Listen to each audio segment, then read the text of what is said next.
కాకినాడ జిల్లాలో 72 గంటలుగా సాగుతున్న ఆపరేషన్ జాహ్నవి వెనుక ఒక కన్నతల్లి గుండె కోత, తండ్రి ఆవేదన ప్రతి ఒక్కరిని కన్నీరు పెట్టిస్తోంది. దొండవాగ మండలం సిహెచ్ అగ్రహారంలోని ఓ పామాయిల్ తోటలో మాలిగా పనిచేసిన గణేష్, అతని భార్య భవానీలు 3 ఏళ్ల కన్నబిడ్డ జాహ్నవి శనివారం మధ్యాహ్నం నుండి కనిపించకుండా పోయింది.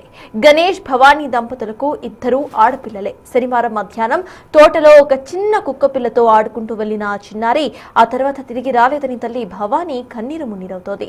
పామాయిల్ తోటను, దానికి ఆనుకుని ఉన్న ప్రమాదకరమైన కొండ ప్రాంతాన్ని తాము స్వయంగా గాలించిన పాప మాత్రం దొరకలేదని కన్నవారు ఆవేదన వ్యక్తం చేస్తున్నారు.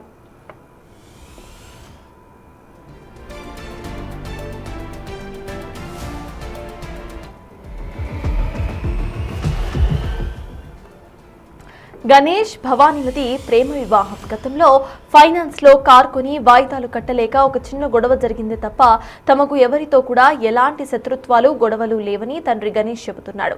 తమ బిడ్డను చూసి 72 గంటలు దాటిపోయిందని అధికారులు ఎలాగైనా పాప జాడ కనిపెట్టాలని రోధిస్తున్నారు. మోర్ డీటెయిల్స్ మా ప్రతినిధి శివశంకర్ అందిస్తారు.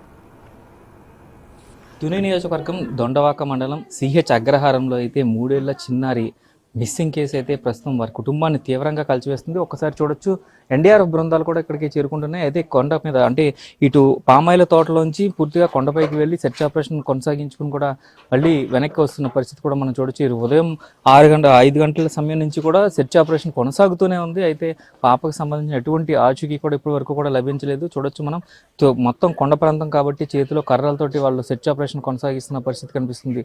ఒకసారి ఆ పాప వారి ఇంటి దగ్గర మనం ఉన్నాం. అయితే పేరెంట్స్ కూడా మనతో ఉన్నారు. అసలు ఏం జరిగింది అనేది ఒకసారి మాట్లాడే ప్రయత్నం అయితే చేద్దాం. ఒకసారి పాప తండ్రి గణేష్ ఉన్నారు, మాట్లాడే ప్రయత్నం చేద్దాం. అసలు ఏం జరిగింది భయ్య, అసలు ఎప్పుడు మిస్ అయింది పాప? శనివారం 11:50 నేను ఇంటి దగ్గర అప్పచెప్పాను సార్. వాళ్ళ అమ్మకి అప్పచెప్పాను సార్. తర్వాత నేను పని కిందకి వెళ్ళిపోయాను సార్, కోడి బొండాలు తీయడానికి కిందకి వెళ్ళిపోయాను సార్. తర్వాత ఊళ్ళో వాళ్ళకి పాప కనిపించిందని వేరే వాళ్ళ ఊళ్ళోకి వెళ్ళి చెప్పాడండి సార్. వాళ్ళు ఇమ్మీడియట్ చూసుకొని వచ్చి నాకు ఫోన్ చేశారు సార్. పాప నా దగ్గర ఉందని ఫోన్ చేస్తే లేదండి, నాకు అంతే సార్ జరిగింది. అక్కడి నుంచి నతకడం పట్టింది సార్. అంటే పాప మిస్ అయిందని మీకు ఎంతసేపట్లో తెలిసింది సుమారుగా? జస్ట్ 25 నిమిషాలు 35 నిమిషాలు పడుతుంది. అరగంటలోపే జరిగింది సార్. వెంటనే మీరు ఎక్కడికి కూడా ఎతకలేదా? మొత్తం చుట్టుపక్కల మొత్తం నెతికేసాం సార్. అలానే ఊళ్ళో వాళ్ళు ఒక 100 మంది దాకా వచ్చారు సార్. మొత్తం అంతా నెతికేసాం సార్. కొండ మొత్తం చెట్లు మొత్తం అన్ని నెతికేసాం సార్. అయినా పాప కనిపించలేదు సార్. ఇప్పుడు అంటే మీకు ఎవరితోనా గొడవలు ఉండడం కానీ, లేదా ఈ మధ్యకాలంలో ఎవరితోనా గొడవ పడడం కానీ, వాళ్ళ మీద శత్రుత్వం పెట్టుకోవడం అట్లాంటివి ఏమైనా ఉన్నాయి? అలాంటిది ఏం లేదు సార్. ఇంత ముందు జనవరి ముందు సార్ కారు విషయం గొడవ ఒకటి అయింది సార్. అప్పటి నుంచి గొడవలు ఏమి లేవు సార్. అదొకటే గొడవ అయింది సార్. కారు గురించి ఇంకా దానికి ఇబ్బంది లేదు సార్. అదొకటే సార్. ఇప్పుడు మీ ఫ్యామిలీ ఇది అంటే మీది లవ్ మ్యారేజ్ అని చెప్తున్నారు. సో అటు పక్క నుంచి ఏమన్నా థ్రెడ్డింగ్ కానీ అట్లాంటివి అలాంటిది ఏం లేదు సార్. అలాంటి ప్రాబ్లమ్స్ ఏం లేదు సార్. మీరు చెప్పండి, అసలు పాప అసలు సాధారణంగా ఎలా బిహేవ్ చేసేది? అంటే ఒక్కదే అలా తోటలోకి వెళ్ళిపోవడం అనేది ఉండేది సార్. ఆ రోజు జరిగింది ఏంటంటే, మొత్తం చిన్న అమ్మాయి నేను కలిపి పక్కన మంచం వేసుకొని కూర్చున్నాం సార్. కూర్చుంటే తనకి ఎగ్జాక్ట్ గా టైం తెలియదు కానీ అతను ఫోన్ చేశాడు సార్, రారా అక్కడికి పని ఉంది అని. వెళ్ళాడు సార్. అయితే పాపని కూడా తీసుకెళ్ళిపోని పాపని తీసుకెళ్ళాడు సార్. తీసుకెళ్తే నేను ఇంటికాడ పని చేసుకుంటున్నాను సార్, చిన్న అమ్మాయిని చూసుకుంటూ పని చేసుకుంటున్నాను. మళ్ళీ అక్కడి నుంచి తీసుకొచ్చాడు సార్. తీసుకొచ్చి టయానికి నేను చిన్న అమ్మాయికి స్నానం చేపిస్తున్నాను. 11:30 దాటేసింది సార్ టైం. అయితే అప్పుడు స్నానం చేపిస్తున్నాను. ఇదిగో అమ్మాయిని బుజ్జమ్మని చూసుకో, అలా వెళ్తాను, పని ఉంది అన్నాడు సార్. ఉండమ్మ జాను అని నేను చిన్న అమ్మాయి స్నానం చేపిస్తే లోనికి తీసుకెళ్ళాను సార్. అప్పటికి ఈ అమ్మాయి పేచీ పెట్టేసింది. ఇంకా అమ్మాయిగా పెద్ద అమ్మాయిని చూసుకునే స్థితిలో లేదు సార్. ఈ అబ్బాయి ఎప్పుడైతే వెళ్ళిపోయాడో వెనకాలే బండి ఎక్కడం చూసింది సార్. వెనకాలే పారిపోయింది సార్. నా అందరికి వెళ్ళిపోతున్నాను. నేనేమనుకున్నానంటే ఇక్కడే కదా, ఇది మాడి చెట్టు ఉంది సార్, అక్కడే ఉన్నాడు కదా, ఈ అబ్బాయి దగ్గరికి వెళ్ళిపోయింది అమ్మాయి అన్న ధీమా మీద అన్న ఆలోచనలో నేను ఉన్నాను సార్. ఫోన్ చేయలేదు సార్. ఫోన్ చేసి అడిగిదామంటే బ్యాలెన్స్ లేదు. ఈ అబ్బాయికి ఫోన్ చేయలేదు, ఉన్నదేమో అనుకున్నాను సార్.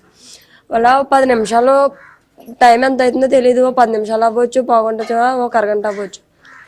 ఆ పైన ఇలాగే వచ్చాడు సార్. మాకు చెప్పిన అబ్బాయి అయితే ఇలాగే వచ్చాడు సార్. చెల్లి అని పిలిచి బుజ్జమ్మ ఎక్కడ ఉంది అని అడిగాడు. మీ పెద్ద అమ్మాయి ఎక్కడ ఉందని అడిగాడు సార్.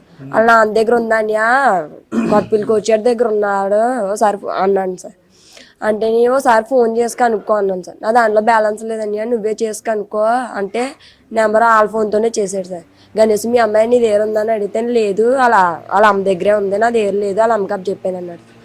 అప్పుడు ఏమైందని అంటే పలానా ఆ పింఛింగ్ ఉంది సార్, ఈ తోటకు సంబంధించింది ఆ వారన పింఛింగ్ అక్కడ మీ అమ్మాయి కనిపించిందంట ఊళ్ళో అతనికి అతని పేరు కనిపించిన పేరు వీరబాబు ఏదో సార్ పర్టికులర్గా పేరు తెలీదు. అతనికి కనిపించింది చెల్లి ఏడుతుందంట మీ అమ్మాయి అంటే నాకు వచ్చి చెప్పాడు, నేను గేదెలు కట్టుకుంటున్నాను, ఆ గేదెలు మానేసి వచ్చి నెదుక్కుంటూ వస్తున్నాను నీ దగ్గరికి అన్నాడు సార్. ఎప్పుడైతే చెప్పాడో ఈ అబ్బాయి కూడా ఇంటికి వస్తాడు సార్. మేమిద్దరం అనుకున్నాము నీ దగ్గరే ఉందని, నేను నా దగ్గరే ఉందామని నువ్వు చూసుకోవాలి కదా అని అన్నాడు సార్. నేను నీ దగ్గరే ఉందనుకుని నేను అనుకున్నాను అని నేను అన్నాను సార్. వీళ్ళు మొత్తం వెంటనే వెళ్ళారు సార్. ఏ ప్లేస్ నుంచి అయితే మొత్తం తోట మొత్తం నరికేది సార్. నేనేమనుకున్నానంటే ఈ తోటలోనే ఎక్కడైనా ఎండకి తగిలేసి నిద్ర అయిపోయిందేమో, కుక్క ఉంది కదా నిద్ర అయిపోయిందేమో అనుకున్నాను సార్. అనుకుంటే వీళ్ళు పైనుంచి వెళ్తే నేను అంగా కింద నుంచి వెళ్ళాను సార్. ఒకవేళ బోరుగొయ్యలు ఏమన్నా ఉన్నాయి కదా అక్కడికి కానీ వెళ్ళిపోయిందేమని. గొయ్యలు కడేసే ఉన్నాయి సార్, అవి మామూలుగా ఎలాగో అవుతున్నాయి అలా కడేసాయి. అప్పటికాంచి అలా తిరుగుతూనే ఉన్నాం సార్. అంటే వెంటనే డిపార్ట్మెంట్కి కంప్లైంట్ చేయడానికి తోటలోనే ఉంటుంది కదా, ఇలా జరగదు కదా అనుకున్నాం సార్. ఎన్ని మొత్తం బోర్ గేట్లు ఉంటాయి ఇక్కడ సుమారుగా అంటే పూడ్చిని? 2 లేదు సార్, ఒకటే కడేసి ఉంది సార్.